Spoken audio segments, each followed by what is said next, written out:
And you asked me to talk about Thomas Sankara, perhaps the younger generation think that the Osagefo is too remote in history. The man in whose honor we are assembled here today, Kennedy, only reads about the Osagefo Kwame Nkrumah in history books. But Thomas Sankara lived when you are alive.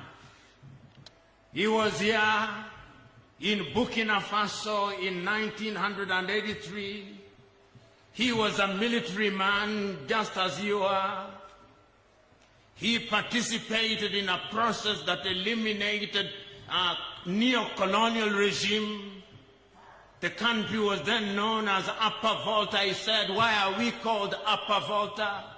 He changed the name into Burkina Faso, the land of the upright man. And he said that the people of Burkina Faso would be called the Burkinabe, the upright man. He came at a time when Burkina Faso could not feed ourselves. And he said that we can feed ourselves. He said that we can produce enough food to export. He said that we shall no longer be controlled from Paris, France. They took him out in 1987. And as I speak now, a trial is going on in Ouagadougou. People who are alleged to have taken him out courtesy of the colonial power France. The spirit of Thomas Sankara is the spirit that we need now so that Africa can recognize ourselves, so that Africans can realize that we have the ability to do things for ourselves. How I feel that if Thomas Sankara was here, perhaps working jointly with others, this continent would now have a vaccine of our own. We are going through a pandemic, but I'm quite certain that the Basutu, like all Africans, are waiting for the British to give them AstraZeneca. You are waiting for the Americans to donate to you Moderna or Johnson & Johnson. You are waiting for the Russians to give you Sputnik. And you are waiting for the Chinese to give you Sinovac.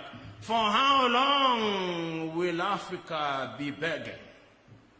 And you tell me you are independent? Oh, Makame says that it is dependent independence. And when you are independent and you are dependent, I'll not answer the question, just tell me, are you independent?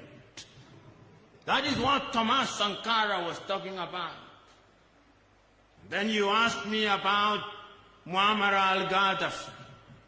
Like all great men, he made mistakes, and as Julius Kambarage Nyerere of Tanzania used to say, great men make great mistakes.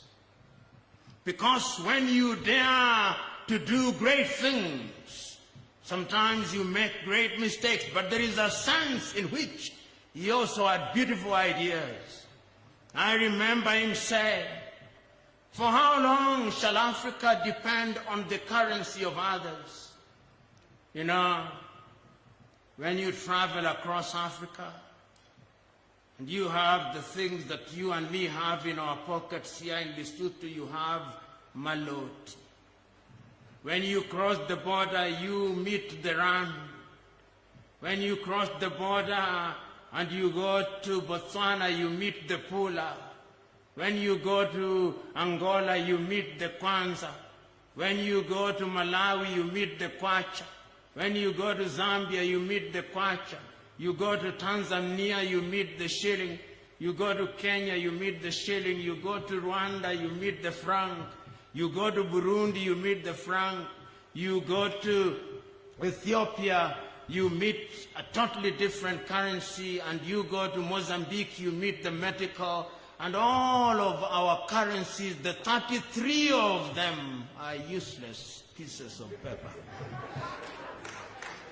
They are useless because, as evidence shows, 80% of all transactions undertaken in Africa are terminated in the dollar.